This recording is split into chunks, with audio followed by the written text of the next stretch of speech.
किसान भाइयों नमस्कार। मैं हूँ दशरथ धाकड़। आप देख रहे हैं डी फार्मिंग यूट्यूब चैनल।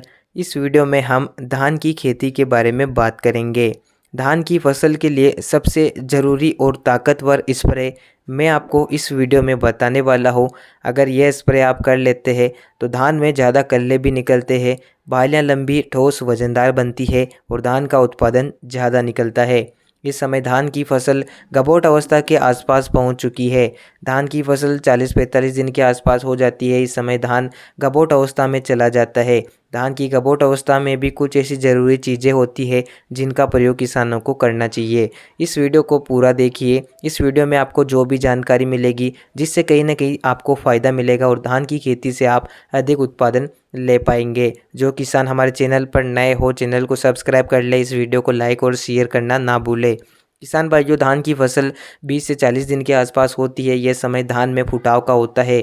इस समय आप जो भी चीज़ें देना चाहते हैं जैसे कि यूरिया, ग्रोथ प्रमोटर या टोनिक, तो उन खादों का प्रयोग आप कर लीजिए। इसके अलावा आपकी फसल में अगर तना छेदक या सफ़ेद लट या दीमक का अटैक नज़र आता है तो आप यूरिया के साथ अच्छे से कीटनाशक का प्रयोग कर सकते हैं, जिससे फसल हरी भरी हो जाती है।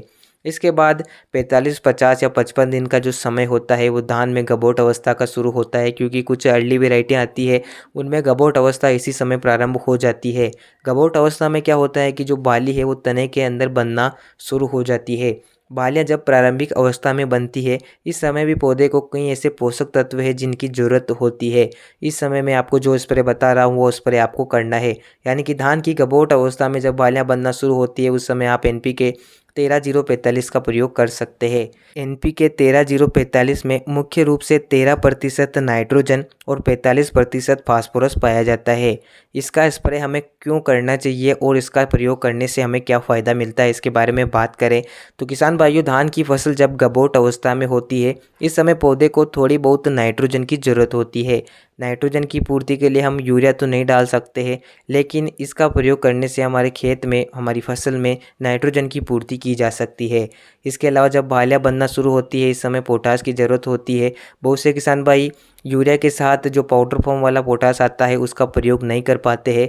इस कारण पोटास की पूर्ति के लिए आप इस खाद का प्रयोग कर सकते हैं, जिससे आपके खेत में नाइट्रोजन और पोटास की पूर्ति हो जाएगी। यह पानी में घुलनशील खाद होता है। इसका स्प्रे करने से जल्दी काफ़ी अच्छे रिजल्ट मिलते हैं।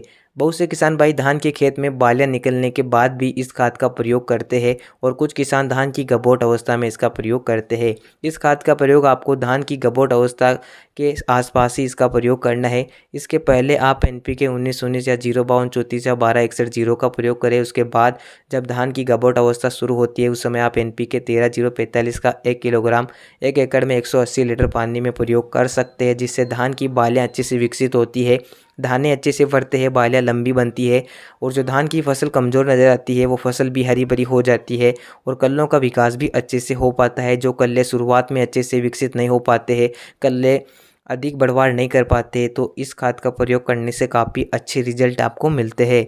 कमेंट करके आप अवश्य बताइए कि आप धान की फसल में NPK 13-0-45 का प्रयोग कब करते हैं, कितनी मात्रा देते हैं। इस वीडियो को शेयर करें ताकि अधिक से अधिक किसानों के पास यह जानकारी पहुंच पाए। तो मिलता हूं नई वीडियो में, तब तक के लिए धन्यवाद। जय किसान।